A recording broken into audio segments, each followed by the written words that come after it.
So we're going to continue this. We did it last time with the H&K MP5 22 long rifle. We've got a Glock 17 Gen 5. We've got my Glock 23 Gen 3. It's 40 caliber. So we're going to try it with full metal jackets and with hollow points, just because I have both those handy. The 9mm I only have some full metal jackets in stock right now. These are what we sell. They're like Magtex, and I'll have to look see what the other brands are if anybody's interested. We sell them pretty cheap, but we're gonna check these out. These are 115 grain. The 40s should be 180s, I believe. They might be 165s. I'll double check before we do the videos with those ones. So we're gonna shoot the safe first, and then shoot the washer first.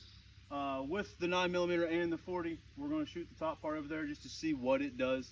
I do have my hearing protection this time. The 22s, I normally don't worry about it. They have a slight ring to them, but they're normally far enough away that I don't pay attention to those. We do have a 308 here, and shooting some round nose like you have for hunting, lead tipped, and then also AR15, shooting some 55 grain with some lead tipped.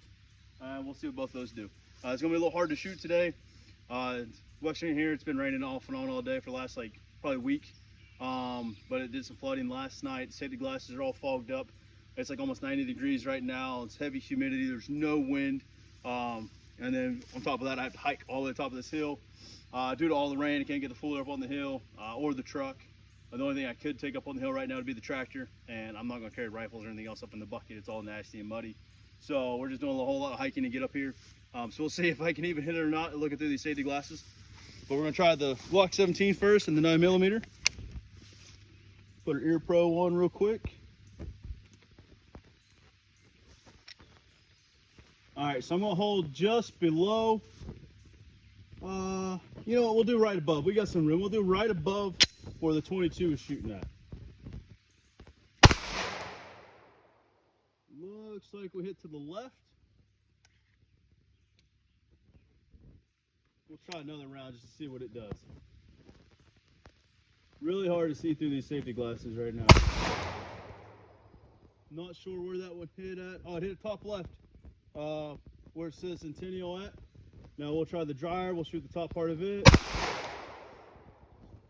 Just below one of the you got two knobs on the left, just below it, there's just a little hole there. We'll try just to the right of where the 22s, we'll go just to the left. Just to the left where the 22s were. I'll get right in line with it actually. Step to the side of the camera real quick. I hit down low to the left. We'll try another one. Like I said, it's really hard to see right now. I already hit where I was supposed to. Surprisingly, it looks like it actually has a smaller hole than the 22 made. Just so everyone knows, it is empty. I am going to put in my back pocket. Like I said, I had to hike up on the hill here. I couldn't bring any equipment or anything up. So I don't have any tables to set anything on. I've got the 308 resting in the grass with the bipods, and the AR's already leaned up against the camera stand. So I'll run out of place to put the firearms at. Try to bring it as many as I can to do these tests with the way the weather is. So there's a little bit of bubbling from the paint, kind of peeled away it. So I'll kind of scrape away the nail real quick just so you can see. That's a pretty decent sized hole. Same with this one here. They're actually bigger than that one, so they actually hit and did a little bit bigger than a 40. So we've got this one here. Okay, so that is that hole. Definitely blew a big hole through the back. It's the size of my index finger. See if we can see. Don't see any damage on the inside. All we do is pass through down here at the bottom. So, like I said, I'll get some pictures of all that. I'll try to label them so you guys see. Both of them. It's hard to see that one looking at it here. Both of them pass right on through. So it's safe to say a washer is not safe to stand behind. Look at this here. Okay, this is my first round. I hit lower to the left. The next round I hit where I was aiming at. Like I said, these safety glasses on it. It's difficult to see right now. It's very hard to see in the sight picture. Huge holes through there. And they both, so the one passed through, this top one here, it dented the other side. So the round is laying inside here somewhere. It's really dark there, you can't see. We're going to try out the 40, see what it does. We're going to try full metal jackets first. I'll confirm, see what weight they are. Just because the speed and everything, especially the 40s, so you do have a pretty good weight difference in those versus like a 9mm. In my opinion, I have one of the largest scales. You know, you might go clear down to like a 155. I think some of the self-defense rounds are like 135, but typically the lowest you'll see is a 155, the highest you'll see is a 180. think the only other farthest range of weight you might see is in either maybe some of your bear calibers. You know, like I know the 480 Ruger, it's like a 325 and a 400 or 425, something like that. So it's a 100 grain difference almost in there. With those bullet weights, a 10 millimeter, you might get down to like 155, 160 maybe, somewhere in there. I don't know exactly what they go down to. Purpose behind shooting a 10 millimeter though versus a 40 is for the heavier grain to be able to push it out there a lot faster. So I shoot 180s in it. You can get 200s in the bear loads. But we'll check and see. I'll shoot this 40 next. Like I said, I've got full metal jackets already in it. I'll confirm it real quick on the box, see what grain they are. I know the hollow points are 180s, so I'll shoot with the full metal jackets real quick, and then I'll throw in some hollow points and we'll see what they do.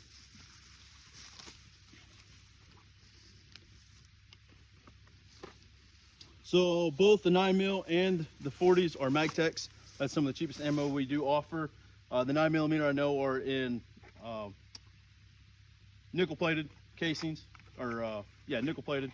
Steel casing, sorry about that. I'm thinking of my hunting rounds. A lot of times I try to shoot nickel plated in those. And then the 40s are still the brass. So, but they are both Magtech brands. 40s are the 180s. That's what shoots the best in, I used to carry a Taurus a lot of times. The heavier the weight in it, the better it's shot. So we'll see with this Glock here real quick. I'm just gonna go ahead and stand to the right side of the camera this time. It's a little, no, I'll switch it up like I did the last ones. So here I'm right in line with this one, and then when I'm on the right side of the camera, I'm in line with the dryer. That way it's not shooting on an angle, it gets more of a fair perception with it. So see what this one here does. We're gonna shoot on the right side if I can see my target. Wow, that's really difficult to see.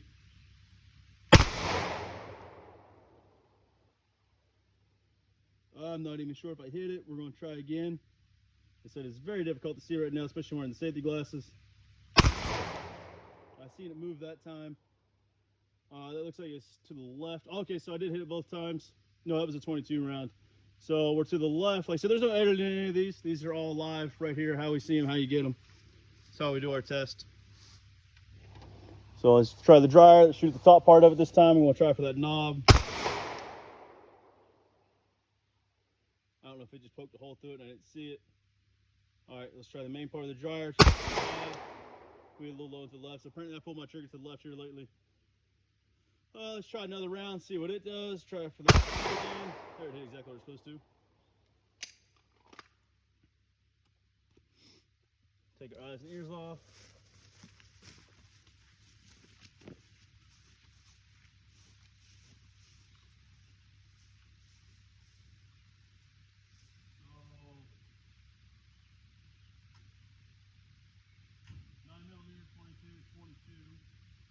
Turns out I might have missed that.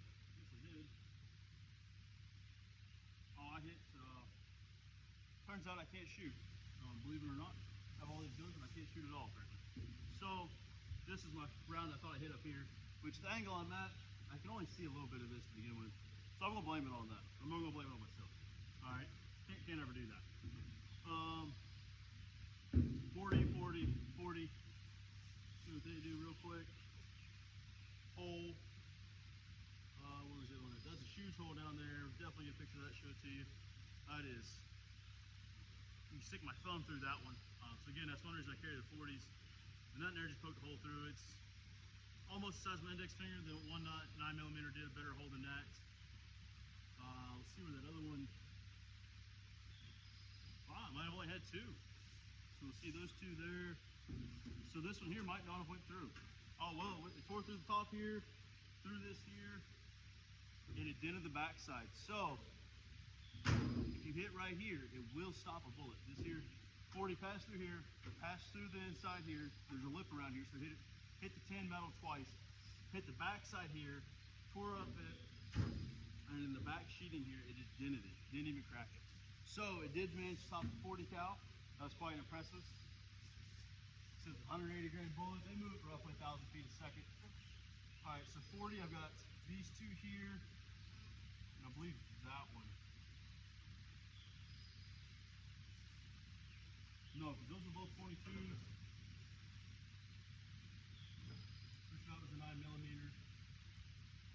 That's got to be a 40. That one there looks pretty fresh, and it doesn't have the paint off of it yet. That one there doesn't have the paint off of it yet. Maybe these are both the ones from the 40s. I'll look back through the videos and see what I did. yeah, because I remember this top one being cracked. This was a 9mm, and then this bottom one here was a 9mm. So 140 made it through, 140 did not, 79mm. One 9mm made it through, one did not. Believe it or not, the 40 would have been this one here, did not pass through, but this one did. So there must be, oh, that makes sense. So there's a bar inside of here that locks the door. That's what stopped this round. It hit that, bent that, so it's all bowed out right now. It tore through half of it, and then it dented the other side. So the steel piece itself is not going to protect you, but if you can manage to hit something else inside of it, that other bar, if you have something else stacked inside of it, I'd hate for it to be another firearm, potentially get shot, but if that's what it takes, it is what it is. So those 50-50, some of the 9mm are stopping, some of the 40s aren't. That's what I like to see. Like I said, I'm a 40 guy, but if the 9mm I'll do it, then I'll do it. I'll own up to it. The next ones we're going to try out will be the 40 cal with the hollow points. I know for a fact they're 180 grain.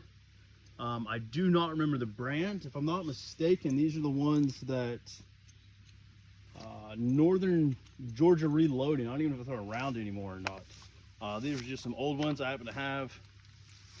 Just laying around the house. I was kind of curious to see what they would do. A lot of times is what I keep when I'm like, doing farm work, things like that. When I want to have a decent hollow point for hunting, I carry the Hornady XTP or so, Hornady Critical Duties for normal self-defense. When I'm carrying around in public and everything, these hollow points I like having for when I'm on the farm, just because it's not people I have to worry about, it's animals. So put the ear and eye pro back on again. We'll try out the 40.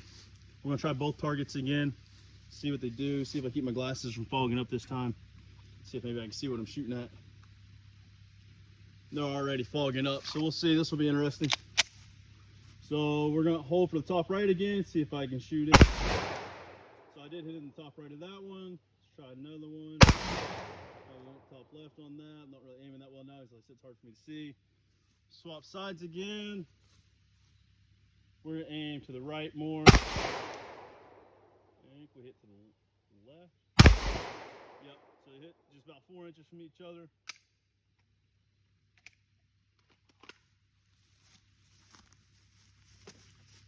Yeah, extremely difficult to see out here. So we'll go to this one here first. I know that was the last one, so it's this one and this one right here are both in the 40s. Wow, neither one of them went through. Both of them just dented. Now those are hollow points. They're not designed to penetrate. They're designed to expand, which you can see on the front here. I mean, they are. There's my pinky through that one, pinky through that one. That was a 9mm. That was a 40. You can't get my finger through any of the rest. So the hollow points right there is a great demonstration. They do expand on impact. They did not penetrate through. So you're going to use for self-defense. That's why I use hollow points on full-metal jackets. Let's see what kind of marksmanship I've got over here. All right, both these don't have the paint off of them. We'll take it off now just so kind of marks it for us later. So both of these, I can't shove my finger through them. They're pretty soft. The metal's pretty soft, so there's a whole bunch of holes to the back here. You can see through a few of these different rounds that they hit through them, through this ring. Well, I'll get you some pictures of that. Your little deal here in the center, your agitator, it's in several pieces. It's been hit a couple times, it looks like. See how good that does. I definitely know they went halfway through at least. I don't see any new. There's one down here. And those should have been within just a few inches of each other. So both of them right there, right up through here. So the one here on the left, to my left, went through. The one on the right didn't even dent it. So it is trapped inside there somewhere. Actually, might be laying down inside there. I'll see if I can find that later. Found it right now. So just a chunk of lead laying right here. Wouldn't wash your clothes in this thing anymore. Liable to leak. So it's so muddy and muggy out right now. I'm even wearing my rain boots.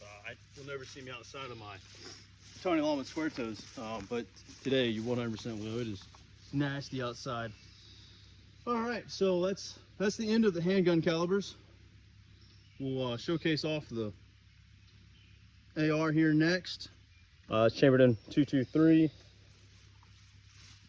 So it's a Stag Arms. It's my personal one. I don't know how well you can see this in the camera right now. I've got some offset iron sights. I don't know. I don't like relying on a scope if I don't have to. I like having iron sights just because they make them readily available. Like I was talking with the H&K earlier where I said something about like, what was your sling mount? I said having to like redo everything this year, didn't have sling mounts on it, so I got ambidextrous sling mounts. I got this easy clip one here. I've got a couple different, you know, if I'm coyote hunting with it or, yeah, if I'm just taking a deer hunting. So I do have two flashlights on here. That's not for like tactical. It's because this one here is a different size. I could not find a flashlight mount for it readily available. Somehow I already had this one or someone gave it to me, whatever happened. But I've got one for this flashlight. Well, this flashlight is not the same diameter as this one. This one still works great. It's just regular LED color though, but the front got busted out of it, the lens did. So I've been waiting on it to fail. I just use it for coyote hunting. I'll use it for like walking my way in if I had to, if I don't have another flashlight. So I just left it mounted on there. This one here has a red lens cover. It's a much better flashlight. I'd rather just swap it out. I don't know. Somehow I already had another mount cover for it, or another cover to do both of them. So I just left them both on there. It's not for tactical reasons. It's just kind of, it looks kind of dumb. Don't get me wrong. It looks very dumb. But other than that, it's just a Stag Arm. Swapped out the pistol grip here. It had that rough, like plastic, hard plastic. It matched the rest of the collars here. That's all original. It's a little darker green, but I like it a lot better. It's, I don't know if it's that Molly or the Hogue grip, whatever they call it. Not Molly, the Hogue grip, I mean. Said the wrong term for it. It's a Fab defense line. So, but I've had it on there for several years now. I haven't really done anything with it since then, so I don't really feel like I know that much about it. Walmart center point scope. Believe it or not, you can shoot 1,000 yards with some of these. Just a simple. We have Thompson Center, chambered in the 280. Who makes that one? 280. Ruger? No. Whoever makes the 280. Anyways, 280 Winchester maybe. I don't remember off the top of my head. But anyways, I know for a fact you can take the 4x16s in those, shoot 1,000 yards with them, cold bore shot. Believe it or not, if you don't believe it, just go buy one, try it. It's not that hard to do with these. For being a Walmart scope for one thing.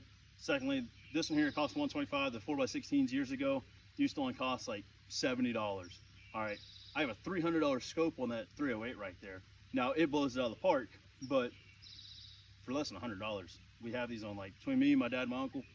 Probably close to 50 firearms. All right, everything from a 22 long rifle, a 204 Ruger, so that's like the smallest calibers, a 22 and a 20 caliber bullet, all the way up to we have them on a 338 Win Mag, shooting a 250 grain boat tail hollow point, a 7mm STW and a 7mm rum. That's the next largest calibers that we have them on, and so far they have functioned flawlessly, no issues.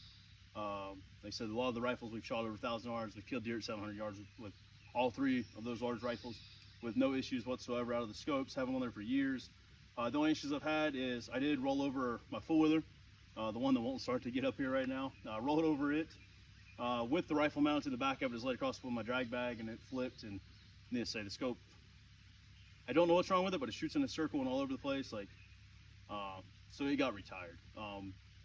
But if Centerpoint would ever like the sponsors, please let me know. I would gladly. I have them like on everything. I swear by them.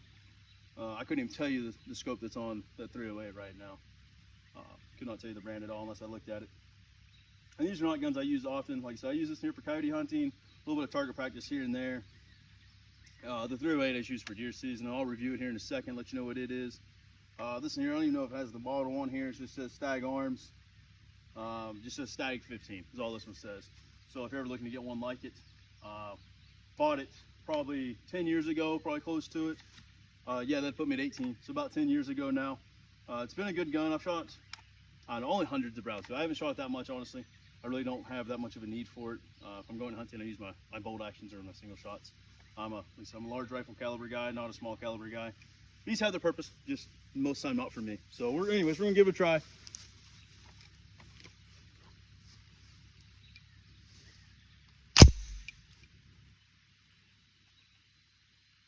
All right, we're going to shoot the safe first.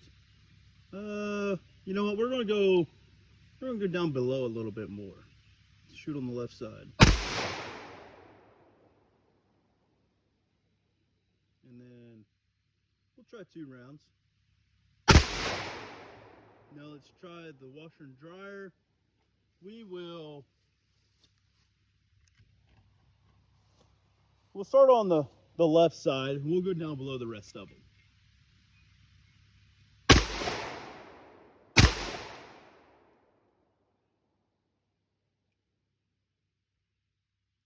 I do have a 5th round in there, so we'll take it out real quick before we continue. That way I lean it back up again. I don't have a live round in it, just in case it would happen to fall over. Like I said, this grass is all wet.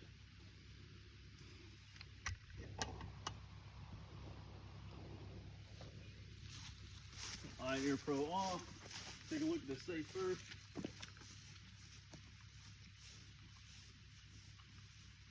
The 2 tiny little holes these were 55 grain lead nose, so like something you take hunting. They're just steel jacketed casings. Poke the hole, pump through, just choop choop. So I would not suggest keeping that for what was it? These 22s. It did stop the 22s.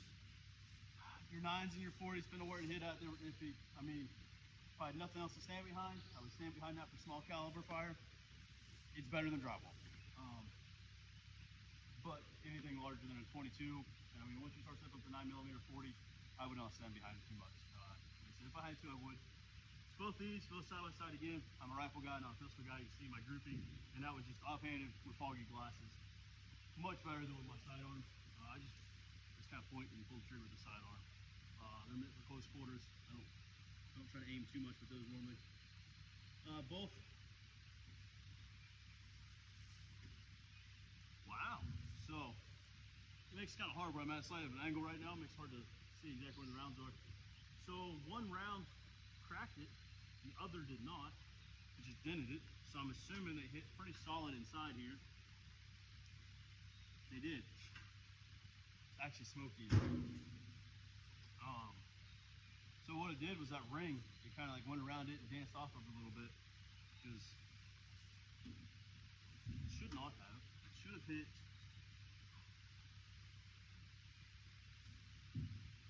Oh, those are holes. It looked like it just rounded it.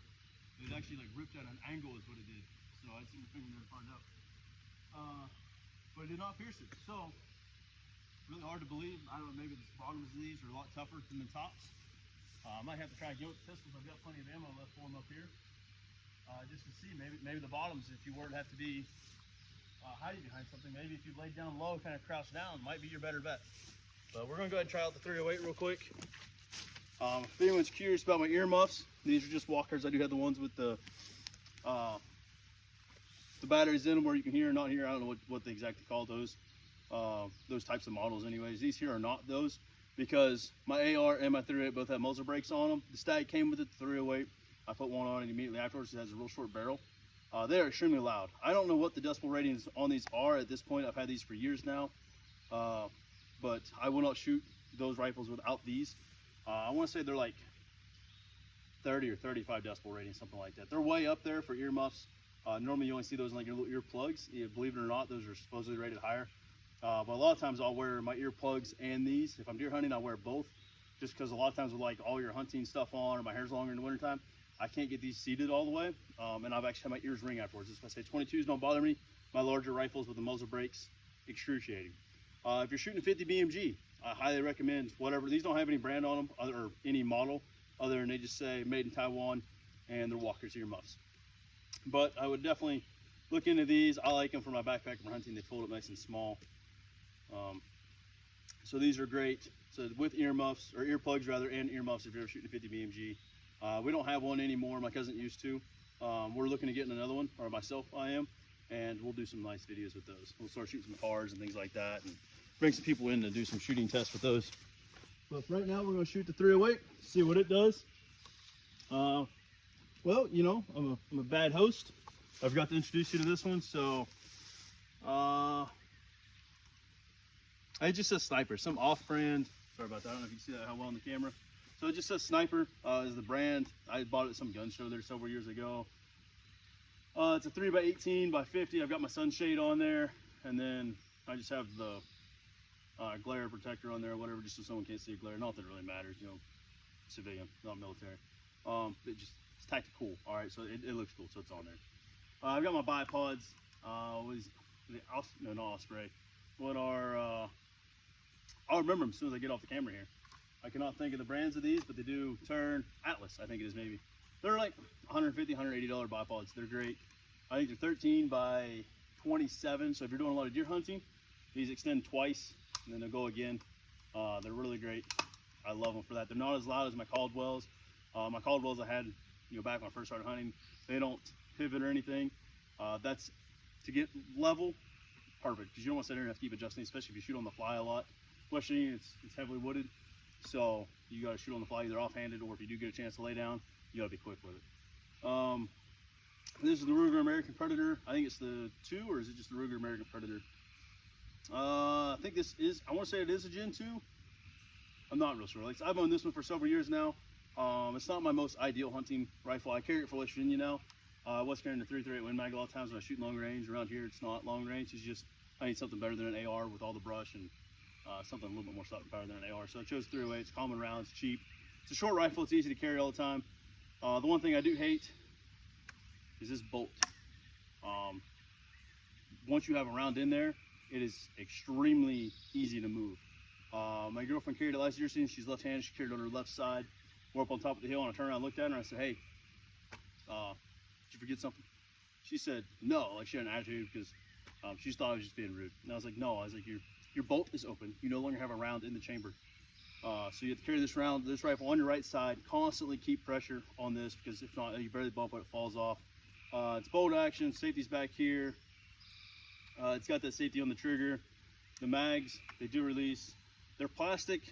I mean, I went through 1 or 2 of these already, so I'm a little rough on my firearms, but they're just, and this is just some old ammo. You can see there's just an old round nose 308s. I call them round nose. They've got the lead tips. The backs of these kind of fall off sometimes. Personally, I like a Ruger. Was it the Ruger Hawkeyes? Is what it is. The M77s. Ruger M77 Hawkeyes. That's what the 338 Win Mag's chambered in. My father and uncle, they've got some in the 280s and things like that that are phenomenal guns. The actions are smooth, they're accurate. So this is accurate. It's no recoil because the muzzle brake on it, which is only 308. But aside from this action, I would really like this gun. I've almost sold it because of this. I've got a Weatherby used one bought off of a buddy. It's never been shot. I've thought about keeping it for myself instead, because I don't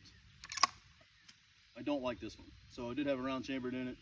I have a real bad habit of keeping all my firearms loaded. So, lesson learned. Always double check your stuff. I did not. That was actually a huge failure on my part. And I'm not afraid to call myself out for it. It is on safety. It always stays on safety. It was pointed away from me. I do that for multiple reasons. You never know when you're going to forget that. With being on a farm, if I see a coyote, I like to have my rifles loaded so that if I see him, I can just throw up and shoot. I should have known better. I was in a hurry to get up here, and that is how accidents happen. Here I am just trying to do a video, and I could have put myself in a bad situation. Now, thankfully, I always keep everything pointed in the straight direction, all that, but I'm not afraid to call myself out. If I mess up, I own up to it. Where I was talking earlier about the scopes and being able to adjust them, so this in here, I can unscrew it, loosen it up, and I can do my dope my scope on it. This in here is an MOA. I'm used to MILRAD, so I still have a hard time adjusting this one and the AR. So it's also an MOA. I'm a MILRAD guy, not MOA. I have a hard time trying to switch over because I'm so used to the MILRAD. So this one here has lines in it, going vertically and horizontally. So, which is great for target acquisition. For normal target practice, it's not really needed unless you're shooting long range. If this is short barrel, you're not going to shoot long range with it. Aside from that, it's not a bad rifle. It's shot every time I pull the trigger, which has only been maybe 50 rounds. Like I said, I don't shoot this gun much, just for deer hunting here and there. It's only killed 1 deer in the last 10 years I've had it. I just carried a lot. I normally don't use it. I'll use my pistol the last couple years on the deer. Never really needed this rifle other than last year. So, but anyways, we'll give it a try. This is a common hunting caliber of America. Aside from the 30-06. So, put safety glasses on. All right, so let's try the safe. We'll shoot it. We'll go just to the right side. So right there at the door. Catch our brass. Well, that's different.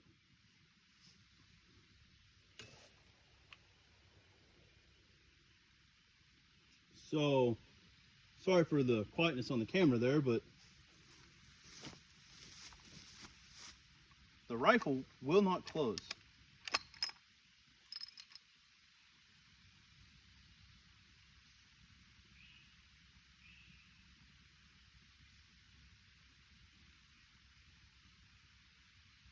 Well, that is awfully odd.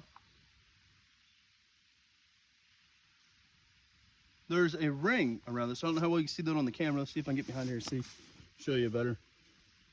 So there's a ring right here. That is not normal. All right, I don't know what is going on with that. I didn't pay attention when I put those in there. We're gonna put that one down. That falls off easy too. Look at this other round. Oh wow, so this one broke off. Tried slamming the other round in there. I don't know if these have already been reloaded. These are not my rounds. Ideally, these are ones that I just had in the house. So we'll try this one again. See what this one here does. We may just shoot this one. I'm kind of worried about this ammo. Just for the sake of this test right now, we're going to go and shoot this washer. We'll do the far right side. So let's see if we have any issues with this casing. Nope, so this one here comes out perfect. Nothing wrong with this one.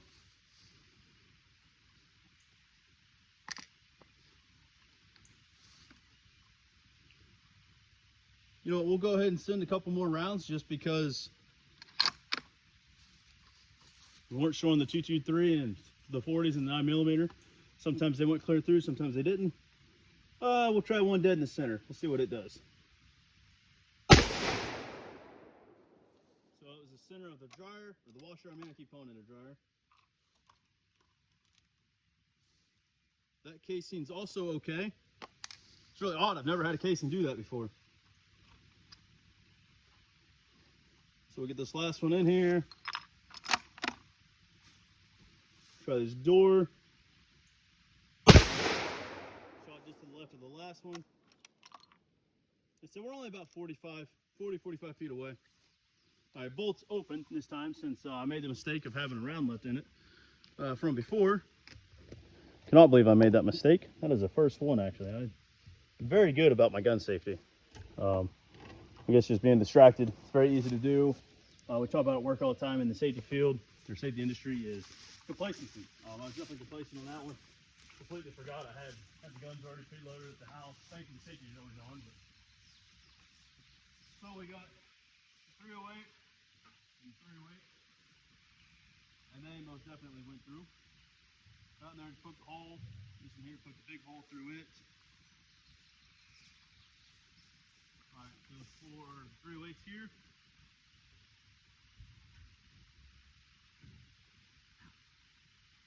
So, got there a little bit of sharp metal on it. Cut myself a little bit on that one. 308, 308. Some monster holes. We are talking my thumb flat ways on both of them. So, definitely cannot hide behind this in the center with a rifle. And so we might try it with a pistol just to see what it does. It held up. I don't know. I have a hard time with this one. Some rounds went through, some didn't, some are 50-50, some it just kind of depends on where it hit it at here in the center. This here's the same way, hit the locking mechanism, you're hitting through multiple pieces, so it's stopping. And on others it's not stopping at all. So some are stopping here in the center. Honestly, if you had no other choice, I would hide behind them, but at this point they're concealment, they are not coverage. So I feel safe to say that they are just 100% concealment. Even a 22 is piercing through some of these in places. I would definitely, I was kind of surprised. I figured they would at least stop some of the calibers. I really don't know what else in your house you could hide behind. Maybe a refrigerator or a freezer. I've got one down there, an old refrigerator. We'll see if we can get the Freon drained out of it. That way we're not dispersing out in the atmosphere. And we'll do a video on it here sometime this summer. But otherwise, it's safe to say I would either use a shotgun or a handgun in your house. 100% would not use an AR or a hunting rifle for home protection, especially if anyone else in the house, if your neighbor is close by. Chances are, whatever you're shooting, or whoever rather, you're shooting at, whether you hit them or not, you're most likely going to go clear through them, clear through whatever's in your house and hit them. So 100% know what you're shooting at, know what you're shooting beyond. So that is definitely the lesson learned today, and make sure whatever rifles you have loaded that you know that, and don't just assume they're unloaded, because thankfully I'm the only one up here pointing in the safe direction. It was on my back the whole time carrying up here, so even if I did fall, there's no chance it would have ever went off on me because it's pointed way away from me. I keep my sling pretty tight, and I kept it pointed away from me as I'm walking back and forth. This is one of the last guns I shot, but still, don't leave your firearms loaded if you, I guess, aren't competent enough to remember to keep them loaded or to unload them whenever you go to use them. So that's definitely an important safety factor for the day. Thank you all for joining us. If you have any other comments, concerns, if there's anything else you want us to have during the next video, just let us know. Comment below.